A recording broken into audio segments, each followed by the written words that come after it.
কি যে বলেন ভাবি, আপনার লগে কি আমার টাকা পয়সার সম্পর্ক? আপনি আইসেন তো আমার দোকানে, দোকানে আসবেন, যখন যা মন চায় আপনি নিয়ে যাবেন। টাকা পয়সা নিয়ে আপনার লগে বাঁচবো না। আপনার মোবাইল নাম্বারটা আমারে দিয়ে যান। আপনার যখন যা লাগে আমার খালি কইবেন, সব বিদ্যুতের গতিতে আপনার বাসায় এসে পড়বো।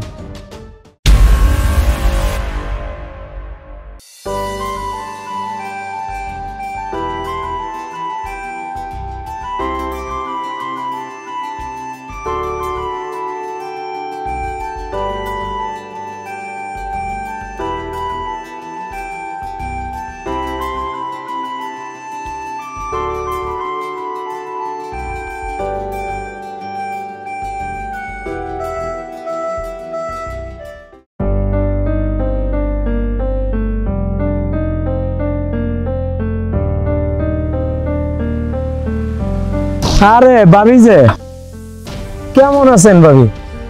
কই গেছিলেন সকাল সকাল? আর কইেন না ভাইজান, আপনার ভাই টাকা পাঠাইছিল বিদেশ থেকে, টাকা উঠাইতে বাজারে গেছিলাম। ও আচ্ছা, তো এই কথা। তা ইমরান তো অনেক দিন হয়ে বিদেশে গেছে, টাকা পয়সা তো মনে হয় ভালোই পাঠায়। কি যে কন না ভাই, আপনার ভাই বাংলাদেশে যে ঋণ করে গেছে ওই টাকাই তো এখন পর্যন্ত শোধ করতে পারি নাই। তাই তো কই, আপনার এই অবস্থা কে? শরীরে কোনো গয়নাগাটি নাই, ভালো কোনো কাপড়ও পরেন না। আমার দোকান আসলেই তো পারেন। বাজারে তো আমার তিনটা কাপড়ের দোকান, 2টা কসমেটিকের দোকান আছে। ভাবি, আপনি আমার দোকানে আসেন, যা পছন্দ হবে নিয়ে যাবেন। আরে আপনি কি পাগল নাকি ভাই? আমি আপনার কাছ থেকে এইগুলা মাগনা মাগনা নিমু কেন? শোনেন, আমি আর বাজারেও যেতে পারবো না। আজকে শুধু টাকা উঠানোর জন্য বাজারে গেছিলাম।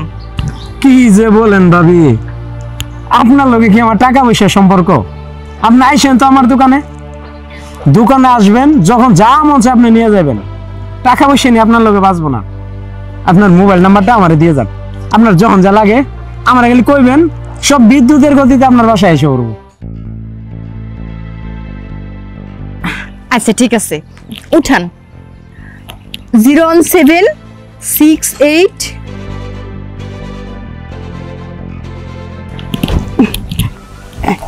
এই যে আপনার ভাই কল দিয়ে ফেলাইছে। আচ্ছা ঠিক আছে, তাহলে আমি ভাইজান যাই, ফোন দিন কিন্তু।